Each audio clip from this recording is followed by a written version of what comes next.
Ezra Chapter 6. Darius's Search.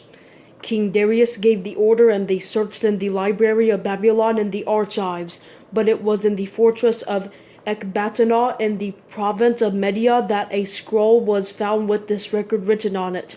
In the first year of King Cyrus, he issued a decree concerning the house of God in Jerusalem. Let the house be rebuilt as a place for offering sacrifices, and let its original foundations be retained. Its height is to be 90 feet, and its width 90 feet, with 3 layers of cut stones and 1 of timber. The cost is to be paid from the royal treasury. The gold and silver articles of God's house that Nebuchadnezzar took from the temple in Jerusalem and carried to Babylon must also be returned. They are to be brought to the temple in Jerusalem, where they belong, and put into the house of God. Darius's decree. Therefore, you must stay away from that place. Tataniah, governor of the region west of the Euphrates River, Shethar-Bozaniah, and your colleagues, the officials in the region. Leave the construction of the house of God alone. Let the governor and elders of the Jews rebuild this house of God on its original site. I hereby issue a decree concerning what you must do, so that the elders of the Jews can rebuild the house of God. The cost is to be paid in full to these men out of the royal revenues from the taxes of the region west of the Euphrates River, so that the work will not stop.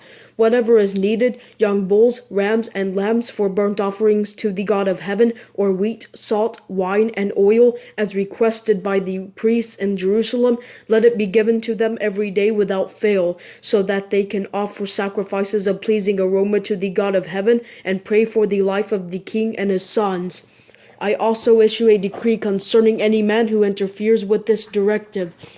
Let a beam be torn from his house and raised up. He will be impaled on it, and his house will be made into a garbage dump because of this offense.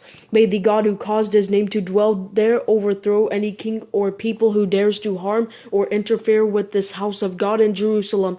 I, Darius, have issued the decree. Let it be carried out diligently. Then Tataniah, governor of the region west of the Euphrates River, Shethar-Bozaniah, and their colleagues diligently carried out what King Darius had decreed. So the Jewish elders continued successfully with the building under the prophesying of Haggai the prophet and Zechariah son of Iddo. They finished the building according to the command of the God of Israel and the decrees of Cyrus, Darius, the king Artaxerxes of Persia. This house was completed on the 3rd day of the month of Adar, in the 6th year of the reign of King Darius. Temple dedication and the Passover. Then the Israelites, including the priests, the Levites, and the rest of the exiles, celebrated the dedication of the house of God with joy. For the dedication of God's house they offered 100 bulls, 200 rams, and 400 lambs, as well as 12 male goats as a sin offering for all Israel, 1 for each Israelite tribe. They also appointed the priests by their divisions and the Levites by their groups to the service of God in Jerusalem, according to what is written in the book of Moses. The exiles observed the Passover on the 14th day of the first month.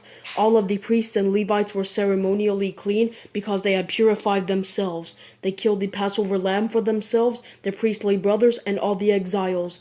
The Israelites who had returned from exile ate it, together with all who had separated themselves from the uncleanness of the Gentiles of the land in order to worship the Lord, the God of Israel. They observed the festival of unleavened bread for 7 days with joy, because the Lord had made them joyful, having changed the Assyrian king's attitude toward them, so that he supported them in the work on the house of the God of Israel.